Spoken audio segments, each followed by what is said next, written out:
दलित विरोधी है बीजेपी सरकार, महिला विरोधी है बीजेपी सरकार, जातिवादी है बीजेपी सरकार। बीजेपी की प्रवक्ता और राज्यसभा सांसद सुधांशु त्रिवेदी ने महिलाओं, दलितों, पिछड़ों और अति पिछड़ों को लेकर पार्टी की सोच को सबके सामने उजागर कर दिया है। उनकी नजर में पूर्व सांसद फूलन देवी एक ऑफिशियल डकैत थी। फूलन देवी क्या थी? ऑफिशियली डकैत थी कि नहीं? फूलन देवी एक पीड़ित महिला थी, व्यवस्था की जिसके पीड़ित ऊपर थी। 20-20 लोगों को खड़ा 20 करके लोगों गोली ने मारने रेप का किया था आरोप उसके और साथ। उस पे शर्म सारे करो। केस विथड्रॉ करके इतने सांसद संवेदनशील बनाया। मत बनो। ये एक देखिए, महिला के साथ ये इतना देखिए, अत्याचार हुआ। ये देखिए। क्या ऑफिशियल डकैत थी फूलन देवी? क्या दलित जाति की फूलन देवी के साथ हुआ गैंग रेप उचित था? क्या अन्याय के खिलाफ फूलन देवी का प्रतिशोध गलत था?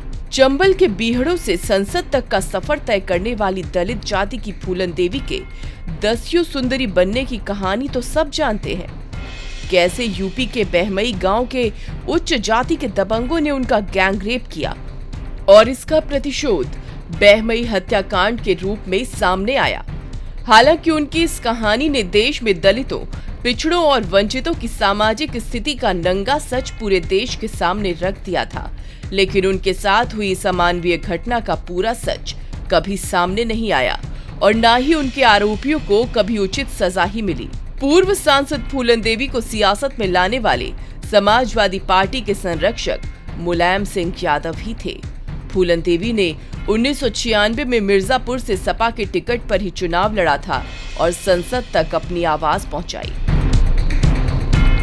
नेताजी के आदर्शों पर चलने वाले सपा मुखिया अखिलेश यादव ने भी जब सत्ता संभाली तो उन्होंने भी नेताजी के इस काम को आगे बढ़ाया।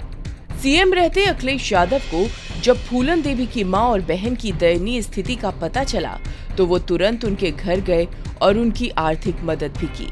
जिस तरह से दलित और पिछड़े मुलायम सिंह की सरकार के दो मुख्य साझीदार थे, उसी तरह अखिलेश यादव ने भी हमेशा उनका साथ निभाया है और उन्हें सत्ता और पार्टी में समान अधिकार दिया है।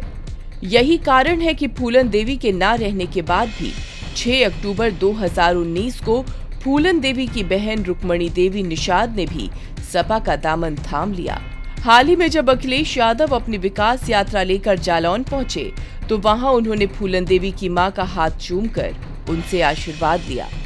जबकि बीजेपी ने जिस तरह से फूलन देवी को लेकर अपनी सामंतवादी सोच को सबके सामने रखा है, उससे ये साफ हो गया है कि उनकी पार्टी की सरकार में दलितों, वंचितों और पिछड़ों के मौजूदा हालात क्या है।